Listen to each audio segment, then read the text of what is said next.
Welcome back to Tria Space. You are exactly where you need to be. Ini video aku yang ke-5 and I'm so excited guys, karena aku ngerasa semakin hari progres aku semakin baik untuk buat video ini, dan facial expression aku juga lebih oke. Aku rasanya gitu sih. And what do you think about me guys? Kalian tahu nggak perasaan itu? Ketika kalian punya mimpi, punya rencana, punya sesuatu yang pengen banget kalian capai, yang pengen kalian lakuin, tapi nggak mulai-mulai.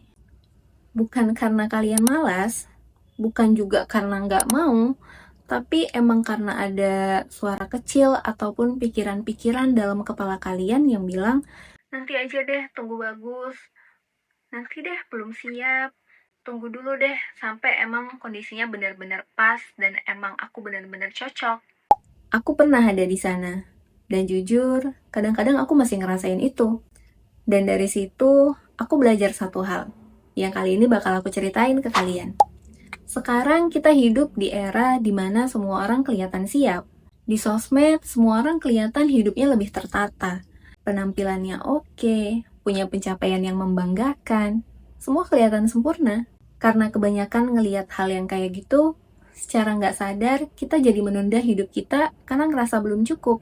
Ngerasa belum cukup pintar, belum cukup cantik, belum cukup sukses, belum cukup berani. Tapi aku mau tanya ke kalian, cukup yang kalian maksud itu menurut siapa? Kalau standarnya orang lain, maka kita nggak akan pernah sampai ke titik cukup itu. Karena pasti akan selalu ada orang yang lebih dari kita, lebih cukup dari kita. Akan selalu ada. Jadi, apa sih yang akan terjadi kalau kita terus nunggu untuk menjadi cukup itu? Ada konsep yang disebut dengan perfeksionis yang tersembunyi. Ini bukan mereka yang pengen terlihat bagus di pekerjaannya, yang pengen kelihatan sempurna. Ini tuh tentang orang yang diam-diam percaya kalau mereka itu harus bagus dulu, harus sempurna dulu sebelum layak untuk mencoba. Perfeksionisme ini terasa kayak kita terlalu hati-hati, terlalu pengen kelihatan sempurna, kelihatan kayak wise banget. Padahal sebenarnya itu adalah ketakutan yang menyamar dengan sangat rapi. Gak kelihatan. Ketakutan gagal, ketakutan dijudge, ketakutan kalau ternyata kita memang tidak cukup. Padahal balik lagi ke konsepnya tadi, kita nggak akan pernah selalu merasa cukup. Jadi selama kita nggak pernah mencoba, kita nggak akan pernah ngelewatin rasa takut itu. Kelihatannya memang aman, tapi secara nggak sadar kita lagi mengurung diri kita. Kita lagi menciptakan zona nyaman kita yang sangat sempit. Aku mau ceritain kisah aku sendiri, kayak channel ini.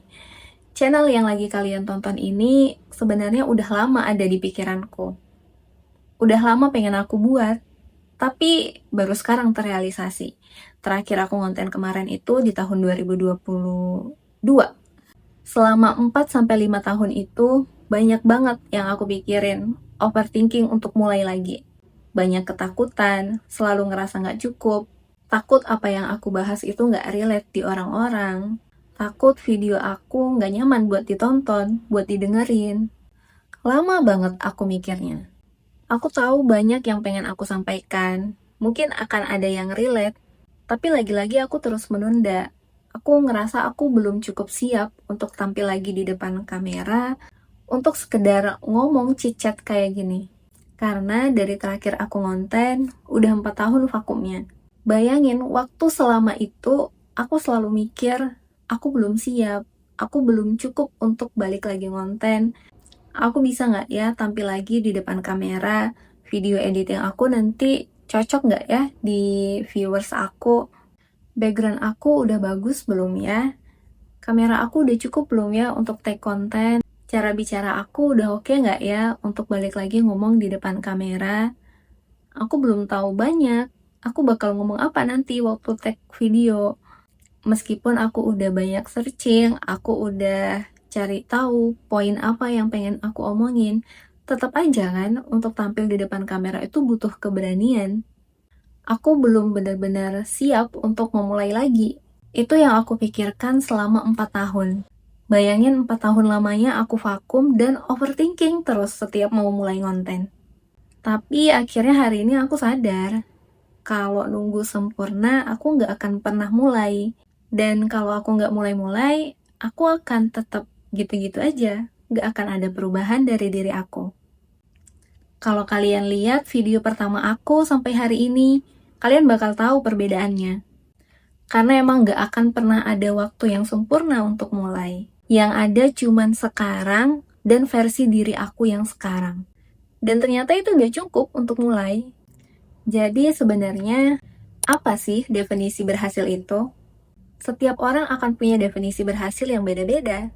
Mungkin di sekelompok orang, emas 10 gram udah cukup. Tapi di sekelompok lainnya, harus sampai 100 gram dulu. Atau di sekelompok lainnya lagi, mungkin bukan harta tolak ukurnya, tapi udah jalan-jalan kemana. Atau di sebagian kelompok yang lain, udah tamat sekolah apa, lulusan mana. Beda-beda definisi berhasil setiap orang. Jadi emang gak dipengaruhi oleh bakat tertentu ataupun kondisi tertentu. Tapi menurut aku sekarang, definisi berhasil itu mereka yang mau menunjukkan dirinya walaupun gak sempurna. Mereka yang mau menunjukkan karyanya walaupun belum bagus. Mereka yang gak takut gagal walaupun dilihat banyak orang. Karena secara gak sadar, justru dari situ sebenarnya pertumbuhan nyata terjadi. Bukan dari persiapan yang gak udah-udah di balik layar.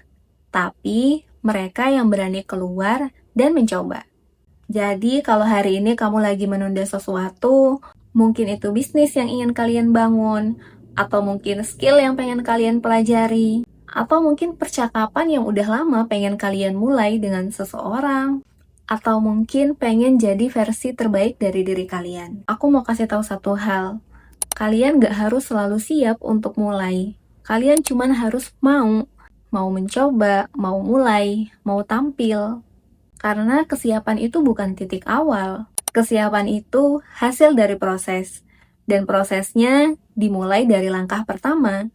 Meskipun kalian gemeteran, meskipun kalian ragu, tapi coba untuk terus melangkah. Di akhir video ini, aku mau kamu lakuin satu hal. Coba pikirin, satu hal kecil yang udah lama banget pengen kalian mulai, tapi nggak mulai-mulai sampai sekarang. Tulis itu di kolom komentar. Hanya satu kalimat. Itu bagian dari langkah kecil yang pertama kalian lakukan. Tentunya bukan untuk aku, tapi untuk kalian sendiri. Karena dengan kalian menuliskan itu, artinya kalian udah berkomitmen. Aku percaya setiap perjalanan yang kamu mulai hari ini layak untuk dirayakan. So let me know guys, drop di kolom komen apa yang mau kalian mulai setelah lihat video ini. See you di video selanjutnya.